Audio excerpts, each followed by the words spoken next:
দাদা দাদা তোমার দোকানে বলে ভাইরাল কোনো একটা বলে ড্রিঙ্কস পাওয়া যাচ্ছে? 5 রকমের আছে, কোনটা ফ্লেভার তোমার লাগবে? না না ওই যে নতুন যে আঙ্গুল ঢুকালে যে বের হয়। ও আচ্ছা আচ্ছা, হ্যাঁ আমাকে একটা দাও না, আমাকে একটা দাও না। এই যে আঙ্গুল ঢুকা একটু বের করে দাও না প্লিজ প্লিজ প্লিজ। এটা দাও দাদা প্লিজ, দাও দাও। ঠান্ডার সাথে বেরোতে লাগবে কিন্তু। না না এটা কি? দাও দাও। এরকম ওয়াও, থ্যাংক ইউ দাদা, থ্যাংক ইউ। তো এবার নিজের হাতে দেখি কতগুলা ড্রিঙ্কস আছে। বাহ, দাদা ফ্রিজ খুলে আওয়াজ হয়। ফ্রিজ খুলেই হাতে নিলাম থাইল্যান্ডের ড্রিঙ্কস।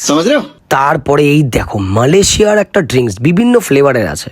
এটা ভিয়েতনামের ড্রিঙ্কস। দোকানটা চারিদিক ভিডিও করতে গিয়ে দেখলাম হুক্কার মতন কিছু ফুলদানি, তার সাথে কিছু ফ্লেভারও ছিল এবং বিভিন্ন প্রকারের চাবি রিং, অ্যানিমে চাবি রিং, তারপর নানান রকমের বিস্কুট, নানান রকমের চকলেট এবং কত রকমের যে আইসক্রিম ছিল। আর এই ভাইরাল ড্রিঙ্কস তো তোমরা সব রকমের ফ্লেভারই এখানে পেয়ে যাবে। বাচ্চাদের জন্য সি হর্সের মতন দেখতে নতুন রকমের আইসক্রিম আমি দেখলাম।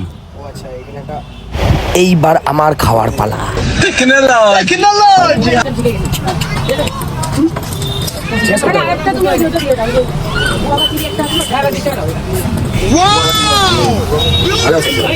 তো জলপাইগুড়ির সব বন্ধুরা, তোমরা যদি এই ভাইরাল ড্রিঙ্কসটা পেতে চাও চলে আসতে হবে ববস চিল পয়েন্টে, যেটা অবস্থিত ডিবিসি রোডের পেট্রোল পাম্পের পাশে। তো বন্ধুরা চলে আসো, ড্রিঙ্কস নাও হাতে আর চিল করো একসাথে।